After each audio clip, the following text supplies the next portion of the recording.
What if I told you the most important battle in history wasn't fought on any earthly battlefield? No trenches, no swords clashing in mud.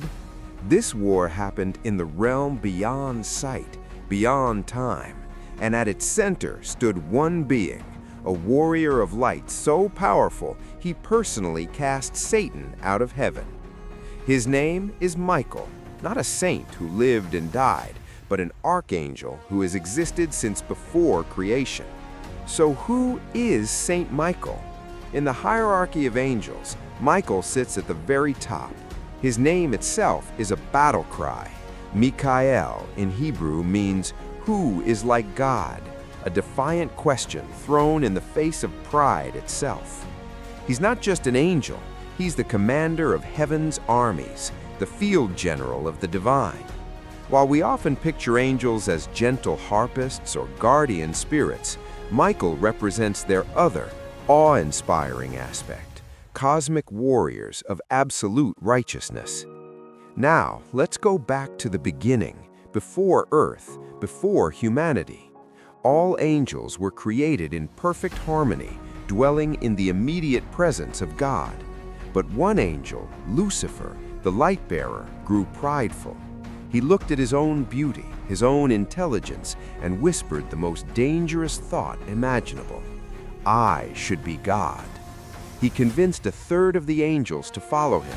Heaven, which had only known perfect peace, now faced its first division, its first conflict. This wasn't a war of bullets or bombs. This was a war of wills, of spiritual energy, of pure authority. And as Lucifer rallied his rebel forces, one archangel stepped forward, Michael. The book of Revelation describes it with terrifying beauty. And there was war in heaven. Michael and his angels fought against the dragon, and the dragon and his angels fought back.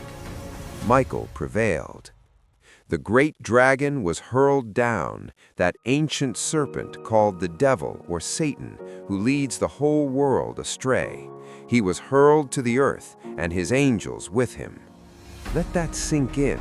The ultimate evil, the source of all temptation and suffering on earth, was defeated and cast down by Michael. But Michael's story doesn't end in heaven. He becomes heaven's chief diplomat, its prime defender of humanity.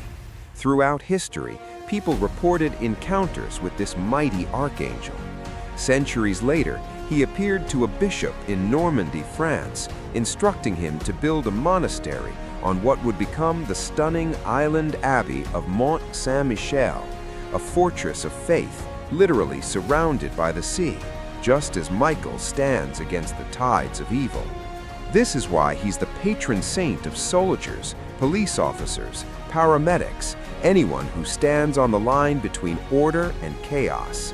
He's also the patron of the sick, because in the book of Daniel, he's called the Great Prince who protects your people.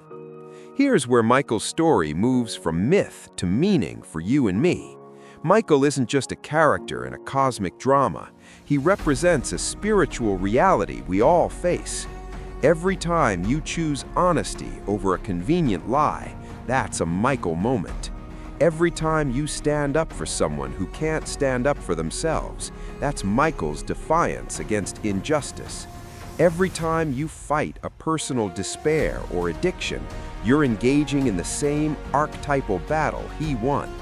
His famous question, "Who is like God?" is the ultimate cure to the pride that started all this. It's a reminder that no being, no matter how powerful or intelligent, is God's equal. And for us, it means our ego, our anger, our envy, none of these should sit on the throne of our hearts. You won't find Michael depicted with a gentle smile, holding a lamb.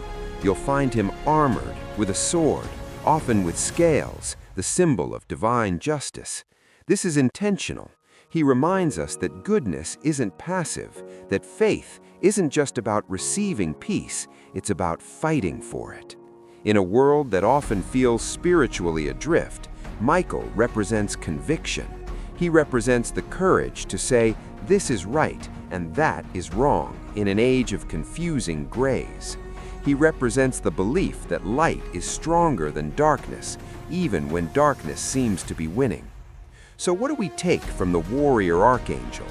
Michael's story teaches us that the first and most important battlefield is the spiritual one. Before we can fix our world, we must align our hearts. Before we can defeat external enemies, we must conquer the pride, fear, and hatred within. He represents the part of us that knows we're made for more than comfort. We're made for courage. The part that knows when to kneel in prayer and when to stand and fight for what's holy. The next time you see a statue of Saint Michael with his foot on the dragon, remember, that's not just art, it's a promise that evil, no matter how formidable, has already been defeated in the ultimate sense. Our job is to live like we believe it. What battle are you facing today that needs Michael's courage? Share in the comments below. If this story resonates with you, hit that like button. It tells YouTube to share this with more seekers of truth. Subscribe and hit the bell for more explorations of the legends, saints, and martyrs that have shaped human history and our deepest selves. We have so many more stories to uncover together. Until next time, remember, who is like God? Be the answer in your corner of the world.